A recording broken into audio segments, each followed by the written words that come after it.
Gaza युद्ध को करीब 2 साल पूरे होने जा रहे हैं, लेकिन अभी तक ये जंग किसी मुकाम पर नहीं पहुंची है। उल्टा गाजा के भीतर दुनिया की सबसे बड़ी मानवीय त्रासदी मुंह बाए खड़ी हुई है। करीब 20 लाख लोगों के बेघर और विस्थापित होने का खतरा सामने आ चुका है। वहीं दूसरी तरफ हमास की रजामंदी के बावजूद नेतन्याहू गाजा में समझौते को तैयार नहीं है।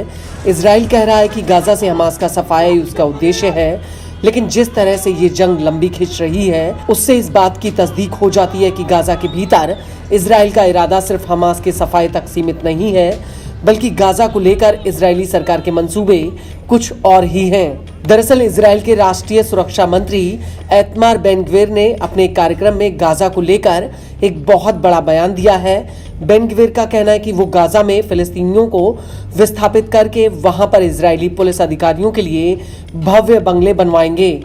बेन-ग्विर ने अपने बयान में कहा कि हम गाजा पर कब्जा करके उद्देश्य को पूरा करेंगे। हम गाजा में पुलिस अधिकारियों का एक समुदाय स्थापित करना चाहते हैं। समुद्र तट पर सब कुछ ठीक ठाक होगा। बेन-ग्विर ने अपने बयान में आगे कहा कि ये बस्ती एकदम भव्य होगी, जिसमें ऊंची ऊंची भव्य इमारतें होंगी।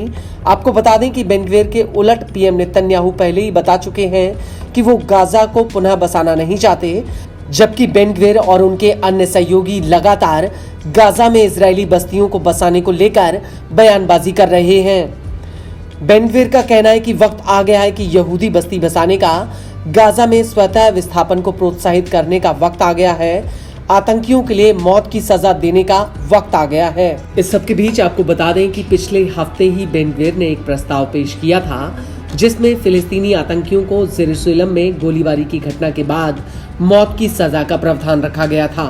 हालांकि फिलहाल इजरायली संसद की राष्ट्रीय सुरक्षा समिति इस पर विचार कर रही है, लेकिन बड़ी बात यह है कि बेन-ग्विर की बातों को हल्के में नहीं लिया जा सकता, क्योंकि इजराइल में नेतन्याहू के बाद वो सबसे बड़ा अति राष्ट्रवादी और कट्टर यहूदी चेहरा है।